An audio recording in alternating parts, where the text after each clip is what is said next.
Biblioaudio présente Comment naquit la première lettre, paru dans Histoire comme ça de Rudyard Kipling. Il était une fois, il y a très longtemps, un homme néolithique. Ce n'était ni un jute, ni un angle, ni même un dravidien, bien que cela eût pu se faire, ma mieux aimée, mais peu importe.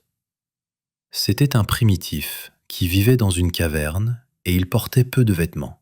Il ne savait pas lire, ne savait pas écrire et n'en avait nulle envie, et il était toujours heureux, sauf quand il avait faim.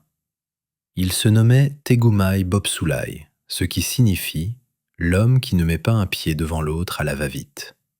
Mais nous, ô ma mieux aimée, nous l'appellerons Tegumai tout court. Et sa femme se nommait Teshumai Tewindro, ce qui signifie « la dame qui pose tant et tant de questions ». Mais nous, ô ma mieux aimée, nous l'appellerons Teshumai tout court. Et sa petite fille chérie se nommait Tafimai Metalumai, ce qui signifie « la petite personne sans manière qui mériterait une bonne fessée ». Mais je l'appellerai Tafi. C'était la mieux aimée de Tegumai Bobsoulai et la mieux aimée de sa maman, et elle ne recevait pas la moitié des fessées qu'elle méritait. Et ils vivaient très heureux, tous les trois. Dès que Tafi sut marcher, elle accompagna partout son papa Tegumai, et parfois ils ne rentraient à la caverne que lorsqu'ils avaient faim, et alors Teshumai Tewindro disait « Où diable êtes-vous allés tous les deux pour vous salir ainsi ? Vraiment, mon Tegumai, tu ne vaux pas mieux que ma Tafi. » Maintenant, fais attention et écoute. Un jour, Tegumai Bobsoulai descendit par le marais au castor jusqu'à la rivière Wagai pêcher des carpes pour le dîner. Tafi l'accompagnait. Le harpon de Tegumai était en bois, avec des dents de requin au bout, et avant d'avoir pris un seul poisson, il le cassa net par accident en l'enfonçant trop fort au fond de la rivière. Ils se trouvaient à des milles et des milles de chez eux.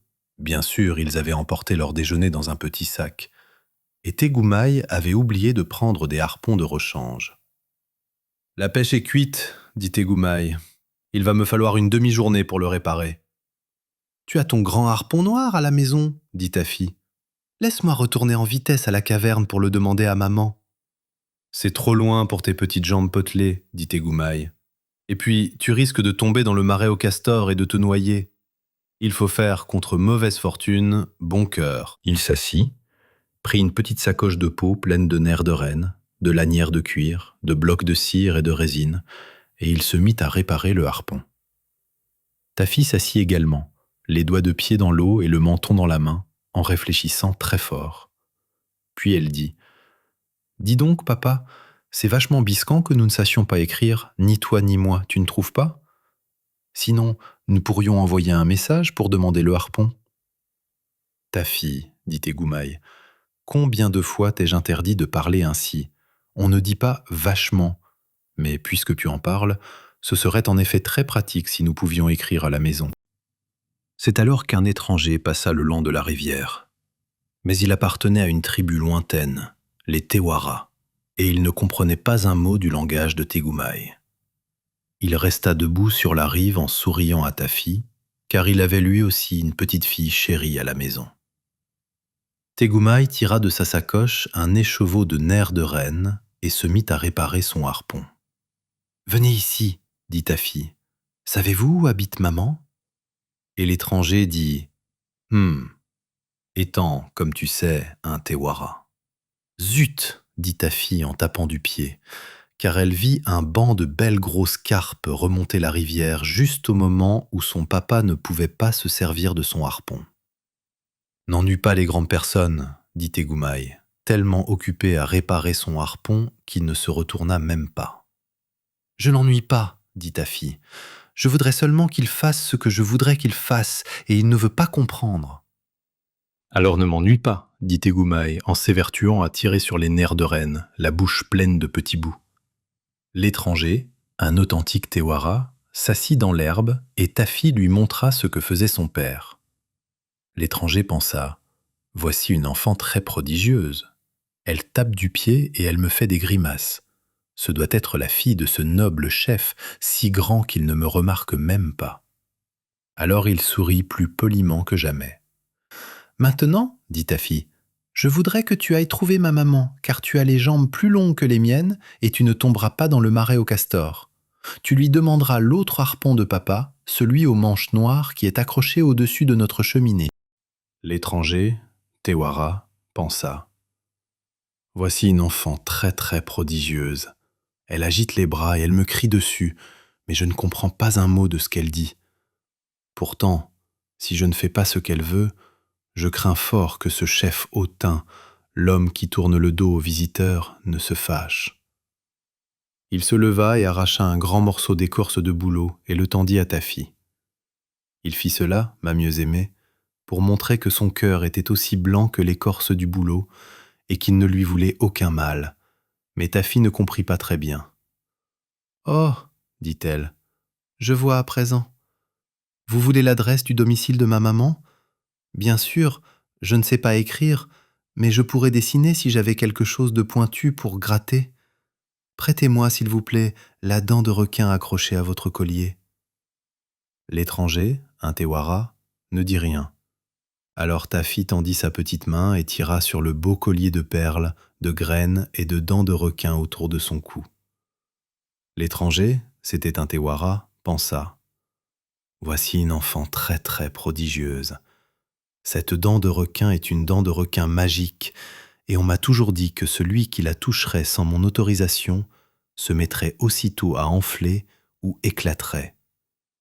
Mais cet enfant n'enfle ni n'éclate, et ce puissant chef, l'homme qui s'occupe seulement de ses affaires et qui n'a pas encore fait attention à moi, ne semble pas craindre qu'elle enfle ou éclate. Je ferais bien d'être plus poli. Alors il donna la dent de requin à Taffy et elle s'allongea à plat ventre, jambes en l'air, comme certaines personnes sur le parquet du salon lorsqu'elles veulent dessiner, et elle dit « Je vais vous faire un beau dessin. Vous pouvez regarder par-dessus mon épaule, mais il ne faut pas bouger. Je vais d'abord dessiner papa en train de pêcher. Ce n'est pas très ressemblant, mais maman comprendra car j'ai dessiné son harpon brisé.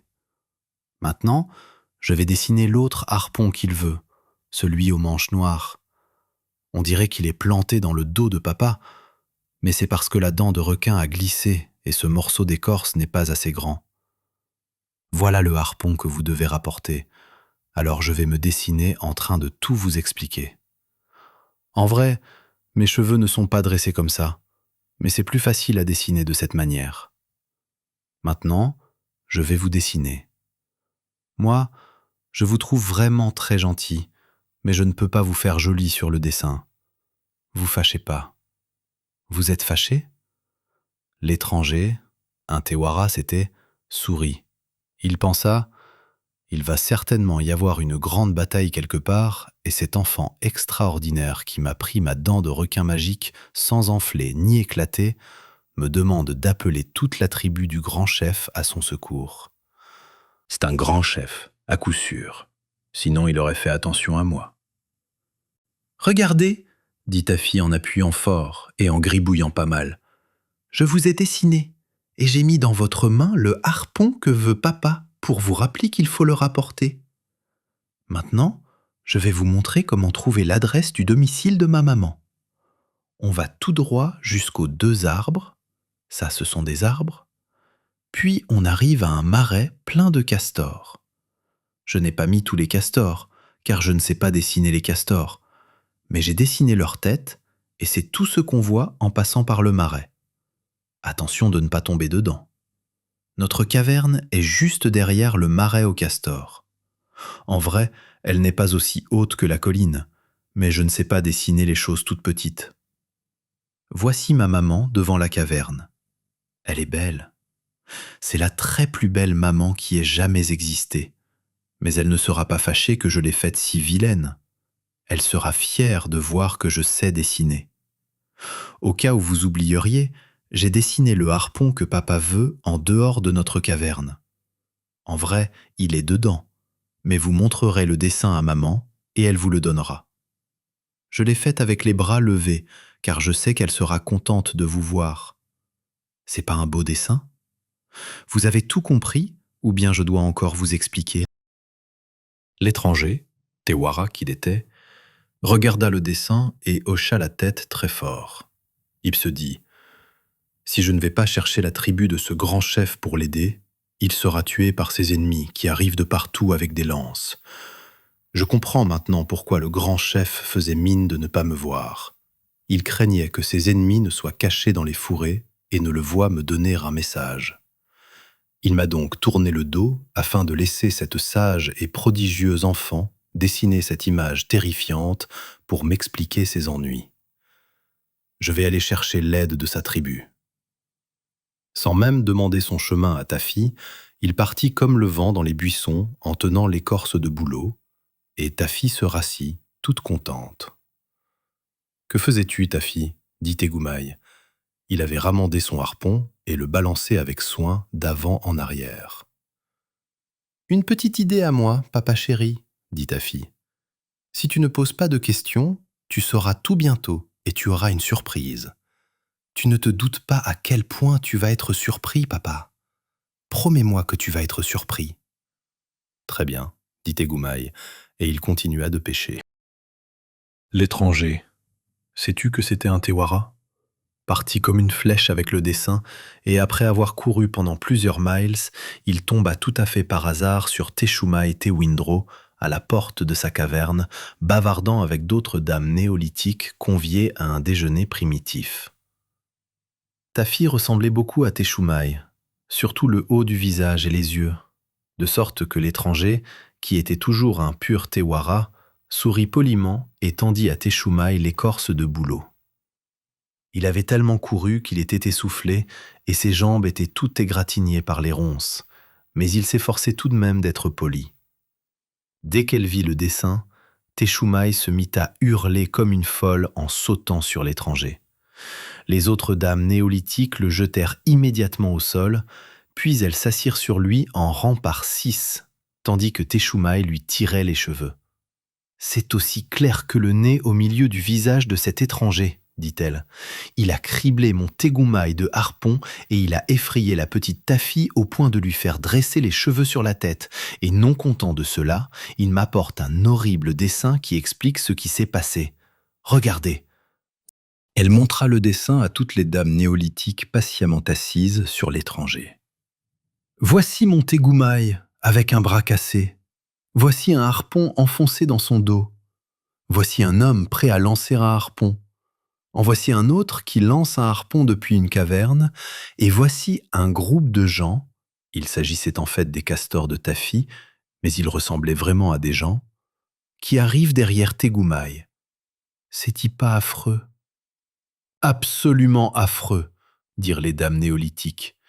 Puis elles couvrirent de boue les cheveux de l'étranger, ce qui le surprit, et elles tapèrent sur les tambours tribaux résonnants et rassemblèrent tous les chefs de la tribu de Tegumai avec leurs hétements et leurs dolmans, tous des négus, des woun, des akund de l'organisation, en plus des sorciers, féticheurs, hommes médecine et bonzes, et de tous les autres qui demandèrent à l'étranger, avant de lui couper la tête, de les accompagner jusqu'à la rivière pour leur montrer où il avait caché la pauvre Taffy.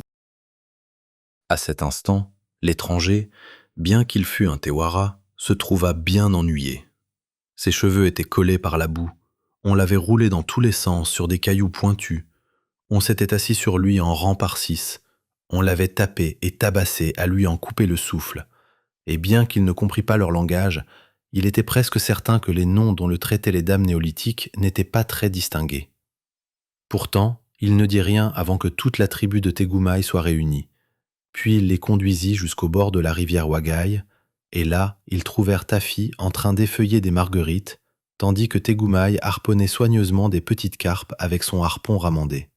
« Eh bien, vous avez fait vite, » dit Taffy. « Mais pourquoi avez-vous amené tous ces gens ?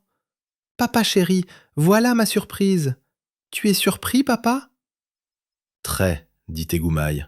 « Mais plus question de pêcher aujourd'hui. Ça alors, Taffy, voilà toute cette chère, bonne, brave tribu, propre et tranquille. » De fait, ils étaient tous là. À leur tête marchaient Teshumai Tewindro et les dames néolithiques, tenant fermement l'étranger dont les cheveux étaient pleins de boue, bien qu'il fût un Tewara. Puis venait le chef principal, le vice-chef, le sous-chef et les chefs assistants, tous armés jusqu'aux dents du haut. Les hetmans et les centurions, des platofs avec leurs pelotons et des dolmans avec leurs détachements. Des wounds, des négus et des akoundes au second plan, eux aussi armés jusqu'aux dents. Derrière eux, toute la tribu était classée par ordre hiérarchique. D'abord les propriétaires de 4 cavernes, une pour chaque saison, d'un élevage de rennes privés et de 2 élevages de saumons. Puis les vilains féodaux et prognates qui ont à moitié droit à une moitié de peau d'ours les nuits d'hiver, à 7 aunes du feu, et enfin les serfs inféodés, titulaires de la rente réversible d'un os à moelle bien gratté sur le droit du meilleur châtel. Ne trouves-tu pas tous ces mots charmants, ma mieux-aimée ? Ils étaient tous là, trépignants et hurlants, et ils effrayèrent tous les poissons à 20 miles à la ronde. Tegumai les remercia par un discours néolithique fluide. Alors Teshumai Tewindro se précipita pour embrasser Tafi en la serrant très fort dans ses bras. Mais le chef principal de la tribu de Tegumai prit Tegumai par les plumes de son aigrette et le secoua brutalement. « Explique, explique, explique !» cria toute la tribu de Tegumai. « Pour l'amour du ciel, dit Tegumai, lâchez mon aigrette. On ne peut donc pas briser son harpon sans que tout le pays vous tombe dessus. Vous êtes des gens bien importuns. »« Je vois que vous n'avez même pas apporté le harpon à manche noire de mon papa, dit Tafi. Et que faites-vous à mon gentil étranger ?» Il le cognait, à 2, à 3, à 10, ce qui lui faisait ribouler des yeux. Il ne pouvait que hoqueter et désigner Tafi du doigt. « Où sont les méchants qui t'ont frappé à coups de harpon, mon chéri ?» dit Teshumai Tewindro. « Il n'y a eu personne, dit Tegumai. Mon seul visiteur ce matin a été ce pauvre bougre que vous tentez d'étouffer. N'êtes-vous pas bien ou alors êtes-vous malade, ô tribu de Tegumai ? Il est arrivé avec un horrible dessin, dit le chef principal. Un dessin qui te montrait criblé de harpons. Peut-être que je ferais mieux d'expliquer que c'est moi qui lui ai donné ce dessin, dit Tafi, qui ne se sentait pas très à l'aise. Toi ? Dit en chœur la tribu de Tegumai. Petite personne sans manière qui mériterait une bonne fessée. Toi ? Tafi, ma chérie, je crois que nous allons avoir de petits ennuis, dit son papa. Et il passa son bras autour de ses épaules, alors ça lui était bien égal. Explique, explique, explique, dit le chef principal de la tribu de Tegumai, et il sautait à cloche-pied. Je voulais que l'étranger aille chercher le harpon de papa, alors je l'ai dessiné, dit Tafi. Il n'y avait pas plusieurs harpons, il n'y en avait qu'un. Je l'ai dessiné 3 fois pour être plus sûr. J'ai pas pu l'empêcher d'avoir l'air piqué dans la tête de papa, il n'y avait pas assez de place sur l'écorce de bouleau. Et ces choses que maman a cru que c'étaient des gens méchants, ce sont mes castors. Je les ai dessinés pour lui indiquer le chemin à travers les marais. Et j'ai dessiné maman à l'entrée de la caverne, l'air ravi, car c'est un gentil étranger, et moi, je vous trouve les plus bêtes du monde, dit Tafi. C'est un homme très gentil. Pourquoi lui avez-vous mis de la boue plein les cheveux ? Lavez-le. Personne ne dit rien pendant un long moment. Puis le chef principal se mit à rire. Puis l'étranger, lui au moins c'était un Tewara, rit aussi. Puis Tegumai rit, si fort qu'il tomba à plat sur la rive. Puis toute la tribu rit encore, davantage, plus fort. Les seules personnes qui ne riaient pas, c'étaient Teshumai Tewindro et les autres dames néolithiques. Elles furent très polies envers leur mari et répétèrent « idiot » je ne sais combien de fois. Alors le chef principal de la tribu de Tegumai cria, dit et chanta. « Ô petite personne sans manière qui mériterait une bonne fessée, tu as découvert une grande invention. »« Je ne l'ai pas fait exprès, je voulais seulement le harpon à manche noire de papa, » dit Tafi. « Peu importe, c'est tout de même une grande invention, et un jour les hommes appelleront ça l'écriture. Pour l'instant, ce ne sont que des dessins, et comme nous avons pu le constater aujourd'hui, les dessins ne sont pas toujours bien compris. Mais un jour viendra, ô enfants de Tegumai, où nous ferons des lettres, 26 en tout, et où nous saurons lire et écrire. Alors nous dirons toujours exactement ce que nous aurons à dire, sans aucune erreur. Que les dames néolithiques lavent les cheveux de l'étranger. Eh bien, j'en suis ravi, dit Taffy, car après tout, bien que vous ayez apporté tous les harpons de la tribu de Tegumai, vous avez oublié le harpon à manche noire de mon papa. Alors le chef principal cria, dit et chanta. Cher Taffy, la prochaine fois que tu écriras une lettre des saints, confie-la plutôt à un homme qui parle notre langue pour qu'il puisse en expliquer le sens. Ça ne me gêne pas car je suis le chef principal, mais c'est très mauvais pour le reste de la tribu de Tegumai, et comme tu le vois, ça surprend les étrangers. Ils accueillirent l'étranger, un authentique Tewara de Tewar, au sein de la tribu de Tegumai, car c'était un monsieur, et il n'avait pas fait tout un plat de la boue que les dames néolithiques lui avaient mise dans les cheveux. Mais depuis ce jour, et ce doit être à cause de Taffy, très peu de petites filles aiment apprendre à lire et à écrire. La plupart préfèrent dessiner ou jouer avec leur papa, comme Taffy. Un chemin passe à Meadowdown. Aujourd'hui, sentier plein d'herbe. À 1 lieue de Guilford Town. Franchis la rivière Ouai. Là, jadis, les Bretons, en m'entendant tinter les grelots des chevaux, se préparaient en hâte et partaient au galop voir les Noirs phéniciens sur la route de l'Ouest charrier leurs marchandises. C'est en ces lieux qu'ils s'assemblaient, ou les parages, pour s'y entretenir des choses de leur race, y troquer contre des grains le jet de Whitby, l'étain contre de gais colliers de coquillages. C'est bien avant ce temps, à l'époque lointaine où les bisons laineux parcouraient la région, que Taffy Mai et son papa avaient gravi cette colline afin d'y fixer leur demeure. À Broadstone Brook, alors, bâtissaient des castors, faisant du site de Bramley un marécage. Et de chair, sans nul doute, il venait des ours pour guetter Taffy sur le site de Chamley.